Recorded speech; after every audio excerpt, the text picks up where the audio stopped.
Hello, and welcome to Matador News. I'm Juaneeq Elliot. And I'm Chantal Adams.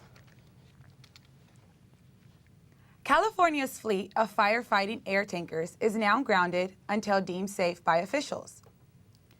This is after an air pilot died in a plane crash while fighting a wildfire in Yosemite National Park. Fire protection officials say many tankers haven't been in use recently because the large wildfires in the state have been brought under control on the ground. Debris from the crash was scattered on the Highway 140, later closed because of the blaze. In Dallas, Thomas Eric Duncan, the patient who was being treated for Ebola, has died. Secretary of State John Kerry says countries need to step up against this deadly virus.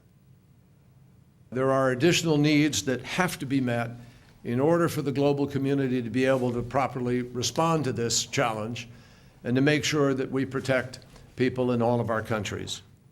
This past Saturday, Duncan's condition became critical, and as of yesterday, he was a respirator and receiving kidney dialysis. Duncan was being treated in an isolation unit at the Texas Health Presbyterian Hospital. He contracted a virus from a pregnant woman in his hometown of Monrovia, Liberia, right before he traveled to Texas to visit family. 4 of Duncan's relatives are still in quarantine in a home in Dallas. U.S. health officials say they will unveil within days a new airport screening procedure for the deadly virus. Centers for Disease Control and Prevention Dr. Thomas Frieden says they're working on screening both in the places of origin and upon arrival. This move to boost screenings for travelers leaving Ebola-sickening countries is viewed as the best way to address the spread of the virus. But still no information on exactly how the screening will work. The U.S. Supreme Court has put a hold on same-sex marriages in Idaho and Nevada. A federal appeals court has struck down current bans of those 2 states and ordered them to start issuing licenses.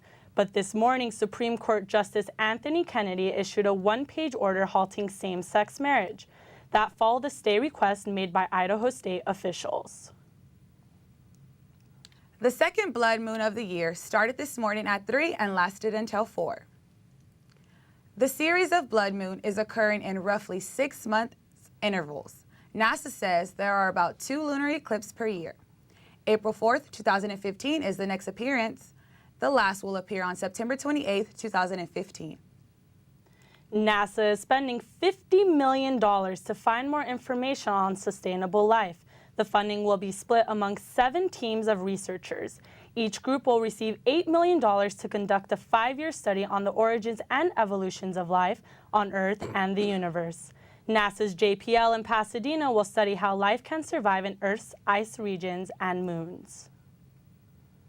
2 Americans and a German win the Nobel Prize in chemistry this year. Nobel Academy member Stefan Normek says the winners are Eric Betzig from the Howard Hughes Medical Institute, Stephen Hale from the Max Planck Institute, and William Warner from Stanford. This year's prize is about how the optical microscope became a nanoscope. Their work on optical microscopy has opened up our understanding of molecules by allowing us to see how they work close up.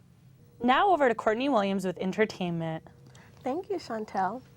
2 cable networks have stopped airing reruns of the popular show Seventh Heaven.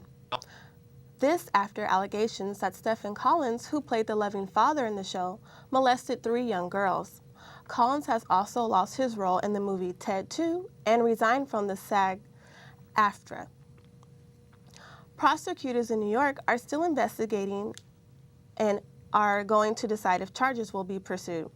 The charges came to light after Collins' estranged ex-wife released a confession from the actor recorded during a therapy session in 2012. Scarlett Johansson is executive producing and starring in her first major TV role. The Sony Pictures limited series is called Custom of the Country. The show is based on Edith Wharton's 1913 novel about a Midwestern woman's rise to high society in New York City. The show will possibly be on premium cable. Now with the latest updates in sports, here's Lorenzo Mutia. Thanks, Kourtney. The LA Dodgers season has come to an end. It concluded last night in heartbreaking fashion with their 3-2 loss against the St. Louis Cardinals. Clayton Kershaw was on the mound for the second time in the series after taking the loss in Game 1 of the NLDS. Kershaw was tossed in a shutout and had a 2-run lead until a 3-run home run in the bottom of the 7th off the bat of Matt Adams put the Cardinals on top. The home run would prove to be enough as the Cardinals finished the series 3-1, bringing the year to an end. Kershaw had been nearly perfect during the regular season, recording 21 wins and just 3 losses. He was responsible for 2 losses in the division series. Some CSUN students say they're disappointed about the abrupt end to the Dodgers postseason. I'm just very disappointed. I think they could have done a lot better in the series. Pulling for them. I don't know what to say. Like, I just felt like these calls were not good. That this was one of those games where if the calls would have, been made differently, like, it wasn't just the fact that the Dodgers, like, they weren't doing good. They were doing good. It's just the fact these calls were not good. That's my opinion. Meanwhile, the Kings, Lakers, and Clippers are beginning their preseason. The Cardinals will be facing the San Francisco Giants in the next round after their victory over the Washington Nationals. The Giants clinched as well yesterday due to a go-ahead wild pitch in the bottom of the 7th. The Royals will play the Baltimore Orioles for a chance to advance to the World Series. The championship series will begin for the American League Friday night and for the National League on Saturday. Now let's go back to Kourtney with business. Kourtney? Thank you, Lorenzo. Several city council members are proposing raising the minimum wage to $13.25 an hour by 2017 and then tying wage increases to inflation. Vice President Joe Biden met Mayor Garcetti in Lincoln Heights to discuss the proposal. And we know we have to do 2 things to take advantage of this opportunity to continue to lead the 21st century. And this is not hyperbole, it's real. We have to invest in infrastructure, we have to invest in jobs. The council members are also requesting an independent study on how to increase the wage to $15.25 an hour by 2019.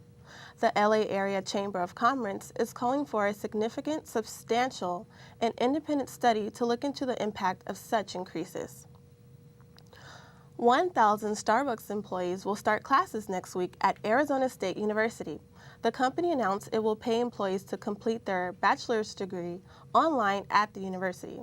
Starbucks will reimburse up to $15,000 a year. Students have to complete at least 21 credits before they are reimbursed full tuition. Employees do not have to work at Starbucks after graduating from the Arizona State program. Now let's go back to Lorenzo with the latest on health. Thanks, Kourtney. Today is International Walk to School Day. Hundreds of thousands of schools worldwide are hosting organized walking groups in an effort to encourage healthier student lifestyles. Currently, less than 15% of students walk to school in America. That rate was 50% in the late 1960s.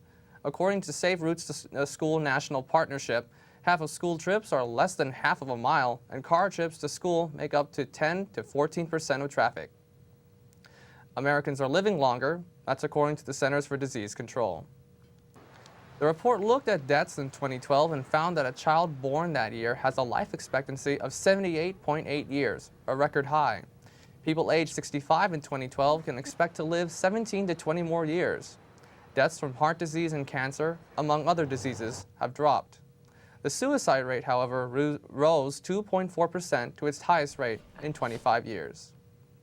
If you like studying and traveling, CSUN offers many opportunities to do both. Matador News reporter Rachel Benshah is in the Sundial newsroom with International Programs Ambassador Rosanna Siracusa. Hi, Rosanna. Thank you for coming with us. Can you tell me a little bit about CSUN's Study Abroad program? Yes. So the way CSUN does their abroad programs, they're a year long for if you want to travel internationally. Now, if we do also have programs, if you want to study domestically within the state, those are only semester programs. Okay. So, oh, sorry. Go ahead. Do you guys have any upcoming events? Yes. Next week on Wednesday, October 15th, from 10 to 2, we're having a big study abroad fair.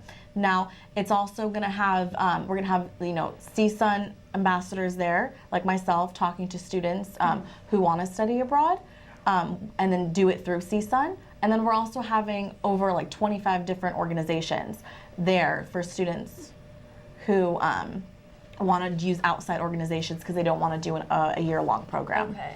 And where is that located? It's in the USU Grand Salon, and it's from 10 to 2 next Wednesday. Okay, very cool. Okay, and that's it in the CSUN Sundial newsroom. Thank you. Thank you for watching Matador News. I'm Juaneeq Elliot. And I'm Chantal Adams. Have a great day.